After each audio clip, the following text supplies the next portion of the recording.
Hi, my name is Lavania. At this stage of my life, I want to introduce myself as firstly a mom of two toddlers, one who just turned 6, so is no more a toddler, and the other one is 2.5. And I'm also a wife to a very supportive husband. And I'm an entrepreneur as well to two businesses. Dance Embassy, I've been running that for 15 years now. So we provide dance fitness and wellness solutions to corporates and individuals. And because entrepreneurship is quite a lonely journey, and as an introvert, it's really hard to navigate entrepreneurship, I decided to set up a community called Tinted Whatever for introverted ladies to put themselves and their business out there. So we provide them the resources and support they need. So I'm actually fourth generation Singaporean, and from what I remember, how I was growing up, the narrative that was put in my head is the crab story. I'm not sure if you know what's the crab story. So there is the Chinese crabs, the Indian crabs, and the Malay crabs.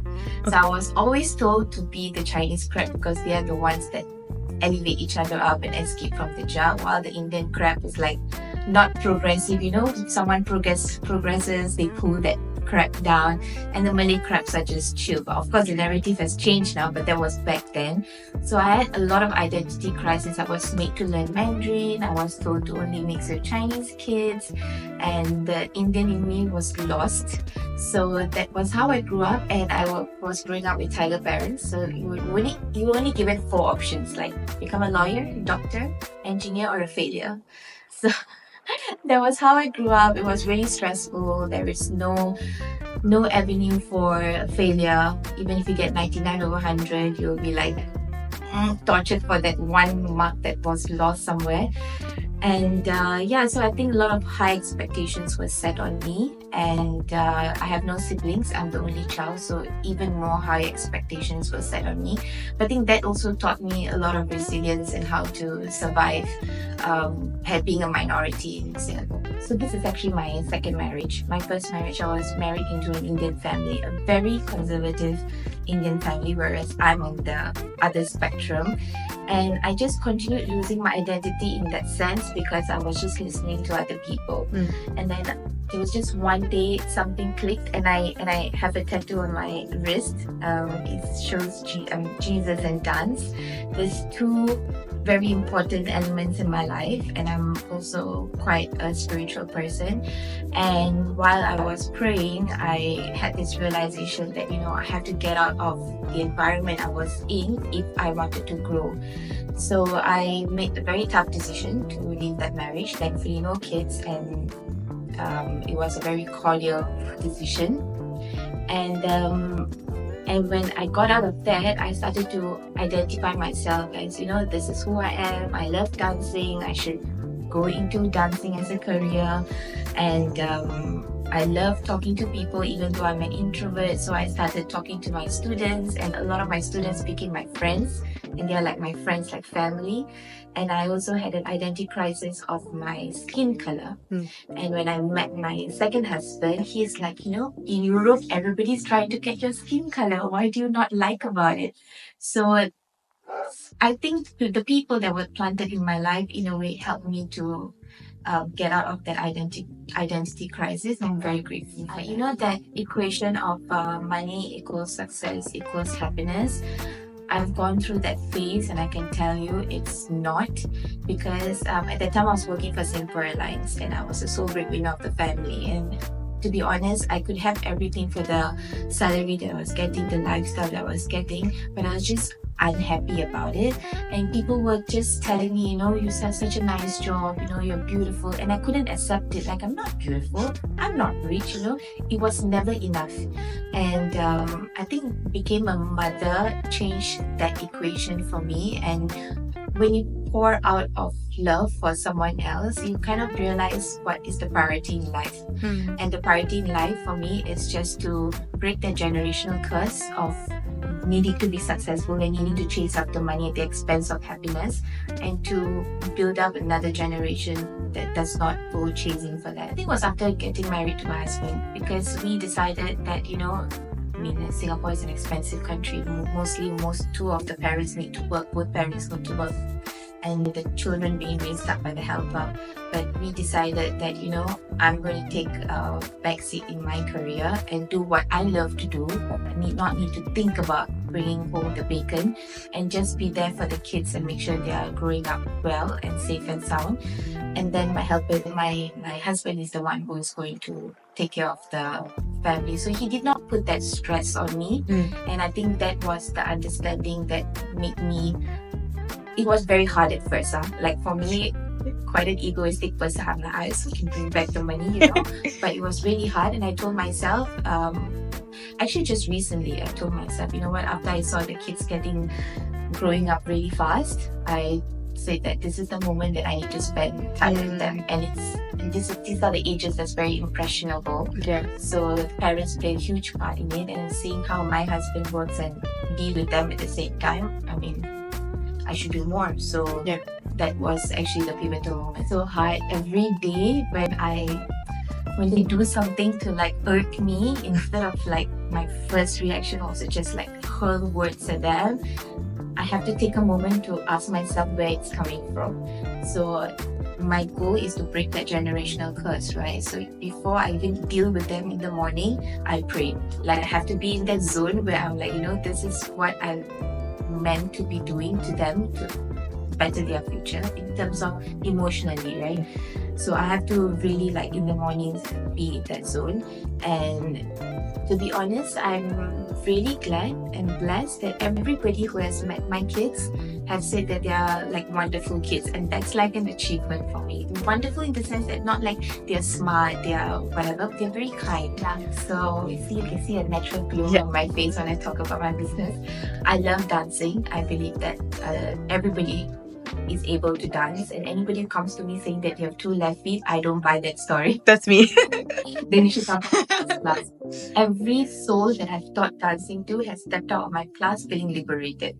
So, and I believe that dance really gets people together, and it's just magical. It has helped me through a lot of stages in my life, and I'm not even a professional dancer myself. So, and I started Dance Embassy because I wanted to build that community of people who don't judge themselves on how well they dance. They come into the room, they have fun. In fact, I'm a different person when the music is switched on. You'll be able to recognize me. I'm like I love dancing, and I make sure everybody enjoys that atmosphere. So I started Dance Embassy, and it's been 15 years now, and I love what I do. I don't think I'll ever sell the company. And but it's a tough journey, because I really needed to ask myself, who am I serving? Because there's a lot of dance schools out there, and the dance schools, they are all honed in on how perfect your steps are, or how much of a professional dancer you can become. There is no space where you can just be yourself and just dance. So that's Dance Embassy. And Tinted Whatever is, I love Tinted Whatever, the community that I built with the ladies. They are all very invested in what they do, but sometimes they battle with the notion that they are not confident enough to pull it off. And I'm their cheerleader or butt kicker. I always hold people accountable to their dreams. And if they succeed, some of them have even like succeeded way more than I have. And that gives me so much of joy. So I feel that's my purpose. And a lot of the ladies who have also come like from personal issues, and I have like even the best lawyer contact for them. And we are like family. So that's the kind of community that I built at Tinted Whatever. So it's not just business focused, but also attaining your personal goals and getting out of your own rut to become a better person. Yeah. When did you start this? Sorry. 6 years ago. Oh wow! So it's quite a long journey, and that you sustained. Congratulations. Thank you. Yeah. How do you see it progressing to something else, or are you? Yeah. So, and we actually just started a paid WhatsApp community, because I realized that if you're in so many WhatsApp groups, and especially WhatsApp groups that are free, you kind of like just sit there idle, and sometimes you ask yourself, why am I even in that group? So I introduced this paid WhatsApp community. It's like just $10 a month, but the value that they get and the connections that they make in that WhatsApp group, even they look at each other, if they meet each other at events, they're like, oh, okay, I know who you are. So what I'm trying to do with Tinted Whatever right now is to build that close connection among the ladies as a community. And my plan this year is to allow the ladies to look beyond the Singapore horizons and look beyond. Like, there is much more opportunities globally, and that's the kind of connections that I'm working on right now, so that I can introduce these ladies to that global connections. I don't know how it happened. I think it just happened like organically, because since young, I a lot of friends who come to me to ask for help, and I just help, even if it's going to hurt me in the end, you know. So I guess it's from that giving nature where I started helping women in particular, because I realized that they're the ones who need most help and they're very afraid to ask for help. But I've learned how to set boundaries in such a way that, you know, this is the kind of help that I can give you, but I cannot walk all the way with you, so that I don't fall into that trap with them. You know, it's really hard to get out of a very dark space where a person is.